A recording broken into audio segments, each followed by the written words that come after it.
Bonjour et bienvenue sur le podcast Futur Chien Guide, le seul podcast sur l'univers des chiens guides d'aveugles, soutenu depuis cette année par la FFAC et l'ANM Chien Guide. Je m'appelle Estelle, je suis passionnée par les chiens guides d'aveugles et bénévole pour cette cause à Paris. Je suis d'ailleurs persuadée que l'univers des chiens guides d'aveugles mérite d'être mieux connu. En tant qu'amoureux des chiens, futurs bénéficiaires ou autres curieux comme moi, vous croisez parfois des chiens guides d'aveugles et leurs maîtres en vous demandant mais comment font-ils pour se déplacer dans nos rues toujours plus agitées ? Ce podcast est le seul qui vous propose au fil de rencontres enrichissantes de décrypter l'univers des chiens guides d'aveugles pour comprendre par qui et comment ils sont éduqués, mais aussi de découvrir leur rôle dans le quotidien de leur maître et les bouleversements à leur arrivée, ou encore comment agir quand vous croisez un tel binôme.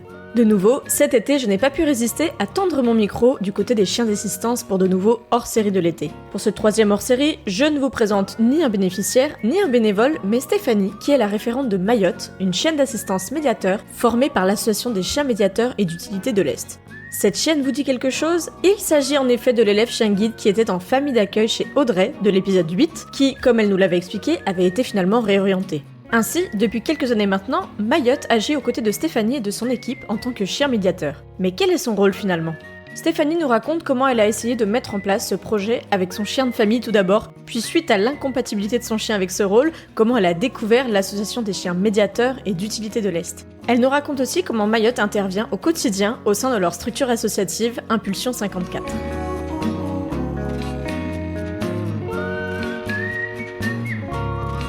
Bonjour Stéphanie. Oui, bonjour Estelle. Merci d'avoir accepté cette invitation sur mon podcast Futur Chien Guide. Même si aujourd'hui on va parler un peu de chien guide, mais pas forcément. Est-ce que tu peux pour commencer te présenter ? Oui, alors donc je suis Stéphanie Vautier, donc je suis directrice d'une association qui emploie donc Mayotte, voilà. Et je suis personnellement maman, on a 7 enfants et 4 petits-enfants, donc Mayotte est en contact régulier avec les enfants, voilà. Et donc dans ton quotidien, en tant que directrice d'association, c'est une association sur quel champ à peu près ? Est-ce que tu peux nous en dire un peu plus sur ses missions ?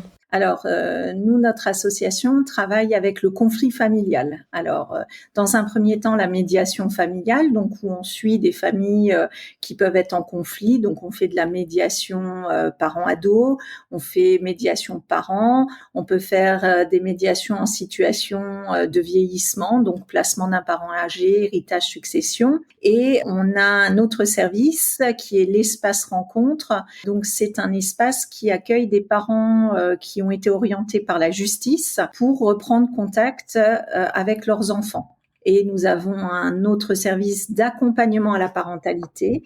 Donc là, c'est pas forcément le conflit, c'est essentiellement des parents qui se posent des questions par rapport à leur posture parentale, qui sont en difficulté avec leurs enfants. Et enfin, un dernier service de thérapie de couple pour que le couple puisse avancer, en tout cas prenne confiance en lui pour pouvoir poursuivre sa route ensemble. Donc voilà.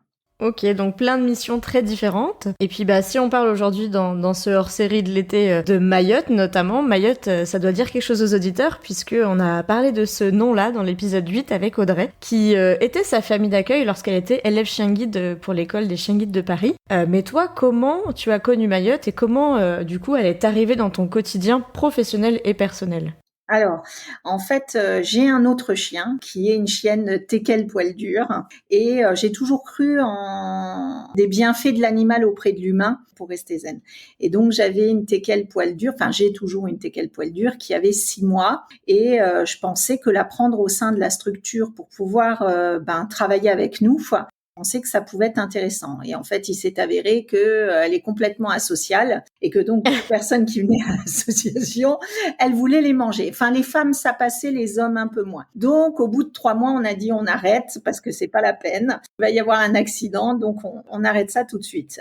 Et c'est là que je me suis mis à rechercher médiation animale, qu'est-ce qui pouvait exister, et que j'ai trouvé sur Internet l'association des chiens médiateurs et d'utilité de l'Est. Donc, je les ai interpellés et on est venu m'expliquer que il était possible, en tout cas, d'adopter ou en tout cas d'avoir à disposition, puisque c'est une mise à disposition, pour la structure d'un ancien chien guide ou en tout cas d'un chien guide en formation pour accompagner dans le travail les professionnels. Et donc, on a dit, bon, pourquoi pas tenter cette aventure, en sachant que il fallait quand même demander l'accord de ma famille. Mhm. C'est pas anodin de recevoir un chien, surtout un golden retriever, enfin un gros chien. Voilà, c'est pas un teckel, c'est un golden retriever ou un labrador. En sachant que nous, on avait déjà un labrador qui est mort au bout de 14 ans et demi, donc on sait un peu le volume que ça a et la place qu'il faut prendre. Et donc, j'ai vu Noémie qui s'occupe de l'association des chiens médiateurs, qui nous a expliqué un peu la démarche. Donc, on a monté tout un projet autour de l'animal, surtout pour la reprise de lien entre le parent et l'enfant, et pouvoir être zen dans cet espace où on est en conflit. En tout cas, que le chien amène, qui joue ce rôle de facilitateur un peu. De relation, voilà. Et donc, on a monté ce projet, il a été validé et Noémie est venue nous présenter Mayotte, qui est arrivée, elle avait 3 ans, en décembre 2018 qu'elle est chez nous. Mhm. Et donc, ça a tout de suite matché et on l'a présentée à ma famille aussi. Et puis, bien collé aussi. Elle s'est adaptée. Donc, ils nous l'ont laissé 1 mois déjà pour voir comment elle pouvait être dans les espaces quand il y avait le ton qui montait, quand les personnes pleuraient. Parce qu'étant donné qu'on travaille avec le conflit et les difficultés parentales, c'est vrai qu'on a des personnes qui sont énormément en émotion.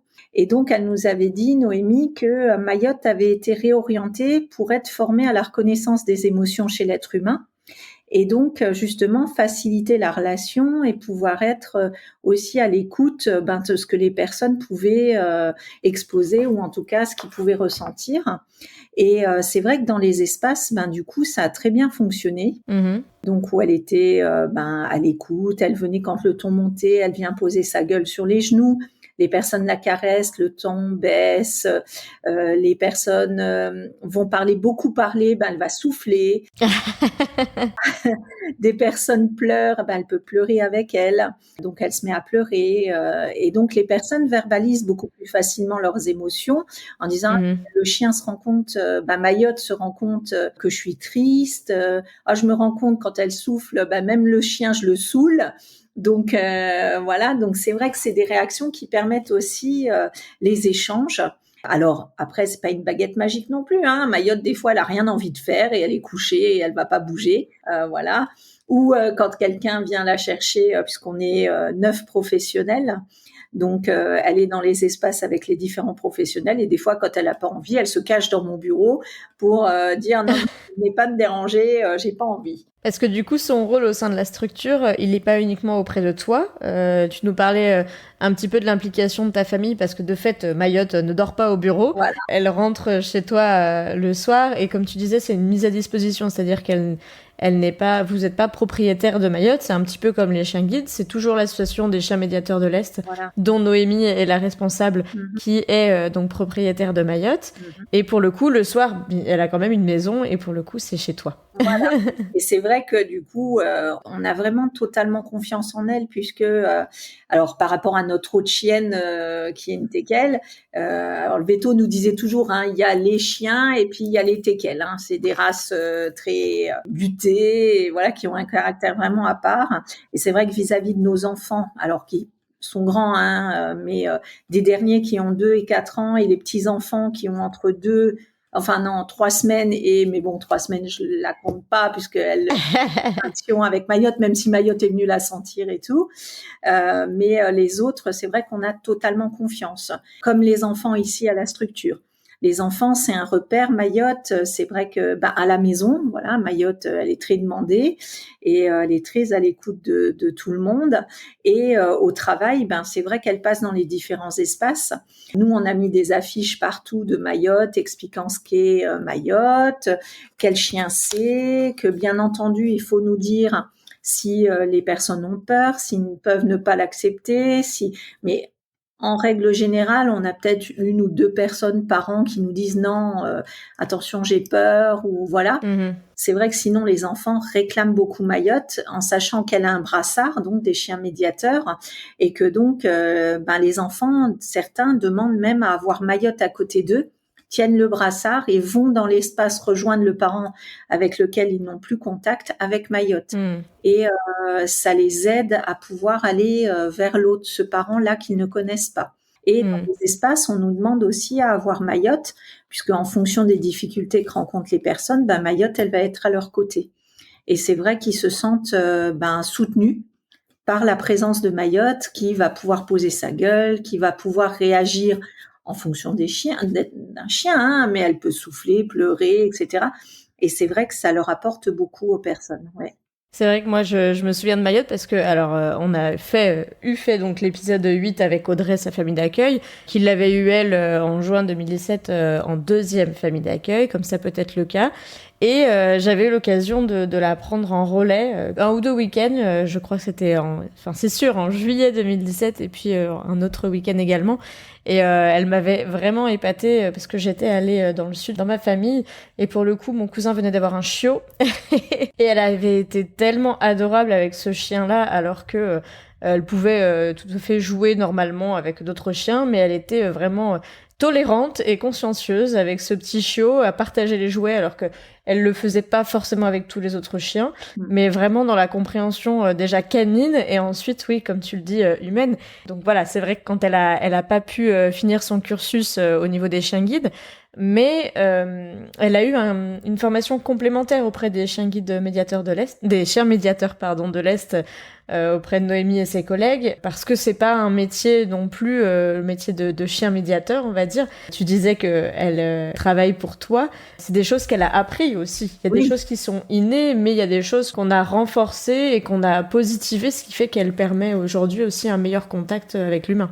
Oui, tout à fait, c'est ça. Alors après, le gros problème qu'on a avec Mayotte, mais que tout le monde sait, et c'est un peu compliqué de le gérer, c'est qu'elle est gourmande. Donc en fait, elle a découvert autre chose que les croquettes. Et en fait, notre gros souci, c'est que elle a pris énormément de poids. Donc elle a pris 10 kilos. Donc autant dire que ça a été compliqué. Mon vétérinaire dit vaut mieux un chien bien dans sa tête qu'un chien frustré. Donc bon, ok. L'association des chats médiateurs, c'est pas ce qu'ils nous disent. Mais du coup, c'est vrai que c'est compliqué parce que Mayotte fait également des groupes de parole pour les seniors. Elle participe. C'est essentiellement des mamies, du coup, et ils lui ramènent à manger. Donc, c'est compliqué. Et les enfants, ils aiment bien la gâter et partager avec elle leur petit goûter. Donc, gérer ça, c'est très, très difficile. On essaye le plus possible. On avait réussi à lui faire perdre 8 kilos, ce qui était pas mal, puisqu'elle est en croquettes allégées et tout. Mais elle a repris quand même. Donc on suppose qu'il y a des petites choses, qui sont faites sous le manteau, parce qu'on a du mal à réguler ça. Donc c'est vrai que c'est compliqué, mais elle fait partie comme étant un membre entier de l'équipe. Et c'est vrai que même l'équipe, quand c'est difficile ou quand on a des situations complexes, ils vont sortir avec elle, ils vont jouer avec elle ou ils vont la brosser. Et c'est vrai que ça permet aussi à l'équipe d'être bien, en tout cas dans le travail, parce que moi, je peux partir en vacances ou des choses comme ça. Et plutôt que de la donner au chien médiateur, puisqu'il y a une possibilité pendant les vacances, elle va chez d'autres membres de l'équipe. On est 2 autres membres de l'équipe à la prendre. Donc, il y a une de nos médiatrices familiales qui la prend chez elle et une des secrétaires qui la prend aussi chez elle pour justement pouvoir permettre qu'elle reste dans l'environnement où elle a l'habitude d'aller. Après, je reste quand même, c'est vrai, malgré tout, la fonction, la référente. La référente, voilà, même si nous, on dit va chez ta maman, voilà. Là, elle est à côté de mon bureau, à côté de moi. Même avec, mon mari, il la sort beaucoup, il peut jouer beaucoup avec elle ou les enfants. Et c'est vrai que du coup, elle est dans son élément. On se rend compte que c'est vraiment, oui, une chienne bienveillante, qui est à l'écoute, qui ne pose vraiment aucune difficulté. Et pour le coup, comment ça s'organise son emploi du temps, entre guillemets, entre vous?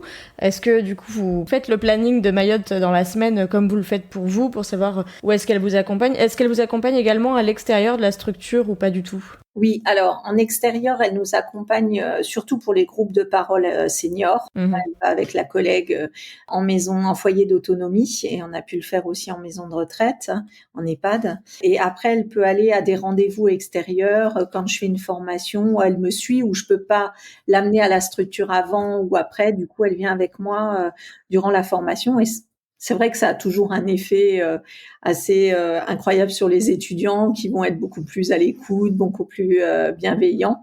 Donc ça, c'est intéressant. C'est vrai elle allait déjà beaucoup en cours, puisque Oui, Audrey était prof côté artistique, mais c'est vrai qu'elle avait aussi cette relation avec des étudiants, en fait. oui, Donc elle en retrouve parfois, c'est rigolo. oui, oui. Et après, par rapport à la semaine, alors au niveau de l'espace rencontre, là, elle y est. Donc quand il y a espace rencontre, elle est au sein de l'espace rencontre parce que c'est plus qu'une plus-value. Les enfants Mhm. sont demandeurs, voilà. Donc moi, je l'amène même les samedis au travail pour qu'elle puisse être présente au niveau de l'espace rencontre, en sachant qu'elle a quand même des espaces dédiés sans les enfants, voilà, parce que ça c'est important aussi, parce qu'il y a énormément d'émotions et si elle n'a pas de possibilité de pouvoir s'en écarter un peu, c'est compliqué. Et après dans la semaine, c'est en fonction de comment elle est, si elle va. C'est vrai qu'il y a certaines personnes, elle y va pas. Donc elle ne va pas dans l'entrée quand ça sonne, elle y va pas. Ou quand elle les croise, elle s'arrête même pas. Et d'autres, elle va être vraiment collée à eux. Alors on sait pas trop si c'est l'émotion qui dégage ou ce qu'ils peuvent voilà renvoyer qui fait qu'elle va s'en approcher plus ou moins. Mhm. C'est vrai qu'on a pu remarquer ça. Pareil chez moi, mon voisin, bon, j'espère qu'il écoutera pas le podcast. Elle ne peut pas, elle l'aime pas trop. Elle va pas s'en approcher, alors que sa femme, elle va y aller complètement. Voilà. Mhm. Il y a des personnes comme ça Oui, ça matche pas, quoi. ouais, ça matche pas. Pareil en séance, elle aura la possibilité où toute la séance, elle va être vraiment alerte et monter sur eux même quand il y a beaucoup d'émotions. Et d'autres où elle va ronfler et elle en a strictement rien à faire de ce qui se passe dans cet espace-là. Voilà. Donc c'est vrai que généralement elle est assez active, mais il peut y avoir des fois où elle n'a pas envie. Et est-ce que depuis 2018, du coup, dans tes pratiques, il y a des choses qui ont changé de par l'accueil de Mayotte et la présence de Mayotte dans ton quotidien professionnel, par exemple? On s'écoute un peu plus parce que Mayotte, elle peut aller vers les personnes, mais elle peut aller aussi vers nous quand on est Mhm. plus en émotion. Donc ça nous aide aussi à verbaliser ce qui se passe dans l'espace. Et ça, c'est vraiment une plus-value. Ma collègue médiatrice familiale aussi le dit, c'est que vraiment, elle aide à pouvoir verbaliser ce qui se passe là dans cet espace-là, tant pour nous que pour les personnes. Donc ça, c'est vrai que c'est une plus-value. Et au niveau de l'espace rencontre, beaucoup au niveau des enfants. C'est vrai qu'on se rend compte qu'elle est vraiment facilitatrice du dialogue, de l'échange et de la rencontre. L'enfant, il va être beaucoup plus facilement à l'écoute et il va se sentir beaucoup plus en confiance à côté de Mayotte que seul. Même s'il y a un adulte qui est présent, hein, puisque Mhm. l'animal, il n'y a pas de barrière en fait. C'est vraiment ce qui facilite la relation. Nous, on a pu le voir, c'est vraiment quelque chose de efficient. T'as des histoires ou des anecdotes comme ça où Mayotte a débloqué, entre guillemets, des situations ou... Ah oui, il y a une petite fille quand même de 9 ans qui avait pas vu son papa depuis plus d'un an et demi et où la rencontre était difficile. Et Mayotte est venue tout de suite dès l'entrée avec cette petite fille. Donc elles ont joué ensemble une bonne dizaine de minutes. Et après, le papa est venu. Lui, la petite fille voulait pas bouger de l'entrée. Le papa est venu et en fait, ils ont commencé à caresser tous les deux. Alors, on a des paniers avec des jeux dedans, des brosses, etc. Et le papa a entamé la conversation avec cette petite fille grâce à Mayotte en disant tu vois, t'aimes bien les chiens, tu le sais, moi j'en ai un, il s'appelle comme ça, alors je fais ça avec. Et du coup ils ont commencé tous les deux à échanger par rapport aux chiens, ce qui a permis une rencontre plus facile. En tout cas elle a été média entre les deux. Voilà. Après moi en thérapie, un couple qui s'est vraiment effondré et où Mayotte a pu monter. Alors elle est montée, alors bien entendu, hein, toujours les personnes sont d'accord et on leur dit que si Mayotte fait quelque chose qui ne leur convient pas, ils peuvent le dire. Hein. Mhm. C'était Madame entre autres qui pleurait beaucoup. Elle s'est mise à pleurer avec elle et elle a dit même le chien me comprend. Même le chien sait que là, je suis en émotion et que c'est difficile pour moi. Ben, ça l'a aidé aussi à verbaliser ce qu'elle pouvait ressentir. C'est vrai que c'est vraiment, vraiment intéressant. Et au niveau des groupes de parole seniors, ils sont en attente toutes les semaines de l'arrivée de Mayotte pour la caresser, pour la sortir, pour la brosser. Enfin, c'est assez impressionnant. C'est vrai que du point de vue des seniors, moi j'ai eu l'occasion d'aller, de manière complètement personnelle, en EHPAD, voir la grand-mère qui était là-bas, ou en maison de repos post-opératoire, etc.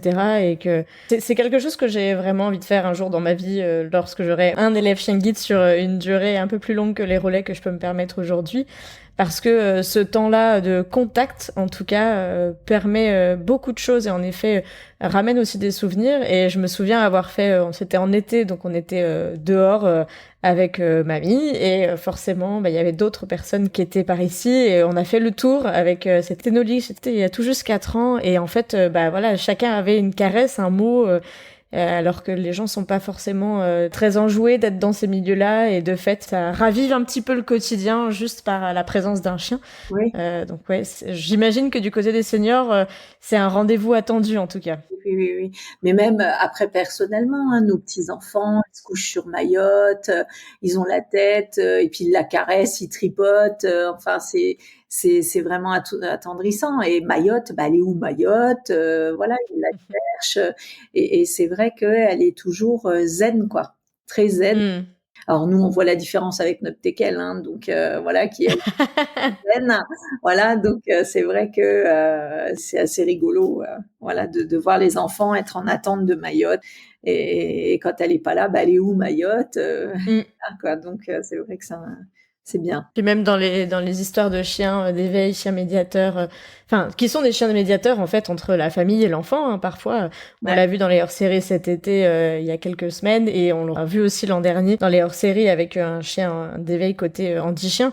Et les familles disent souvent, la présence fait qu'on raccroche avec l'enfant, alors qu'au final, c'est parfois compliqué de se concentrer pour certains enfants, et ça permet justement d'avoir l'intermédiaire, comme tu dis, en disant le chien, la responsabilité du chien, même si l'enfant est toujours secondé d'un adulte, comme j'imagine que tu nous le disais dans l'espace rencontre, c'est toujours le cas aussi, quoi. Oui, voilà. Mais c'est vrai que c'est vraiment ce qu'on dit, c'est un outil de travail réellement pour nous, et c'est un outil thérapeutique parce que ça facilite beaucoup de choses. Voilà, elle est pas là par hasard.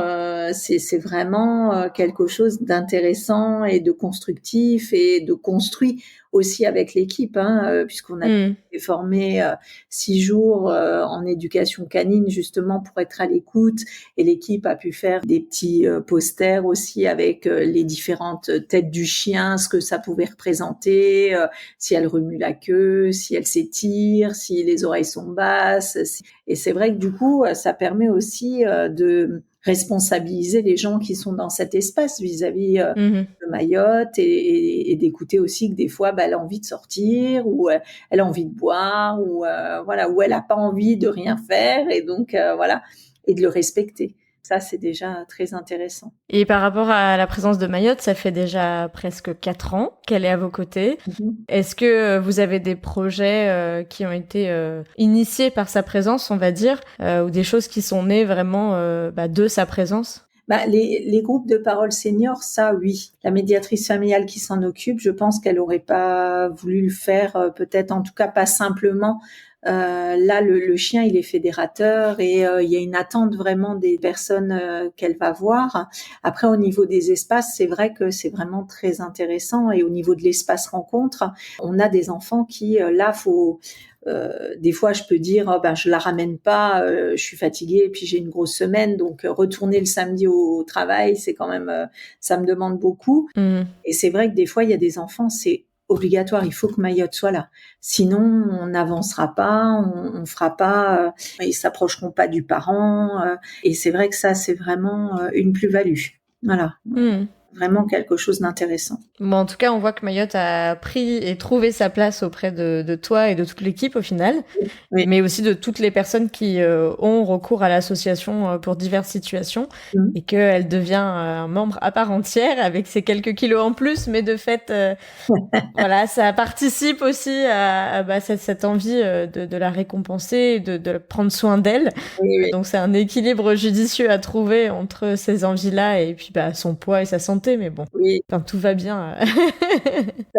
C'est de l'embonpoint, mais tout va bien quand même, il faut y faire attention. Pour terminer, est-ce que tu peux nous raconter ton pire et ton meilleur moment avec Mayotte? Alors je dirais mon pire, ça arrive souvent, c'est quand elle pète en séance. Et là, il y a un blanc et tout le monde se regarde et là, on explique que voilà, Mayotte, c'est comme tout le monde, hein.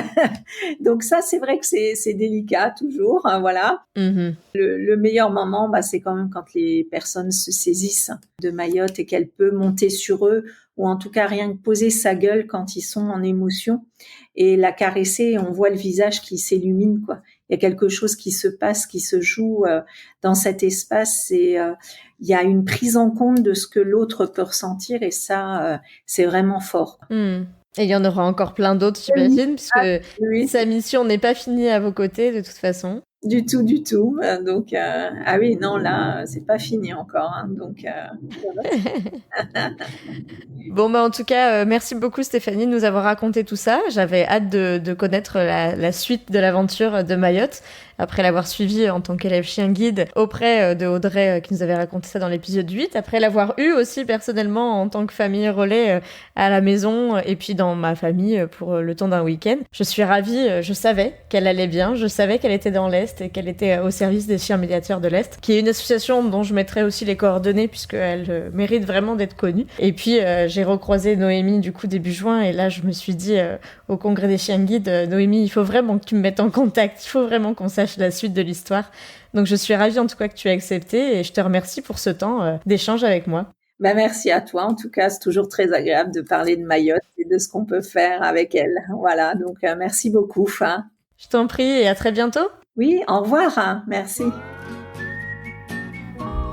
Et voilà, c'est la fin de cet épisode. Merci à vous de l'avoir écouté, en espérant qu'il vous aura plu. Merci à Stéphanie pour son temps et son témoignage. Je suis tellement ravie de vous partager la suite de l'histoire de Mayotte en vous faisant découvrir son rôle actuel. Pour compléter votre écoute, vous pouvez retrouver sur futurchienguide.fr des photos de Stéphanie et ses collègues avec Mayotte, mais aussi de Mayotte dans son quotidien et plus d'informations sur l'association Impulsion 54. Très bientôt, vous aurez aussi la description intégrale de cet épisode. Et moi, je vous dis à bientôt pour un prochain épisode sur l'univers méconnu des chiens guides d'aveugles ou d'assistance.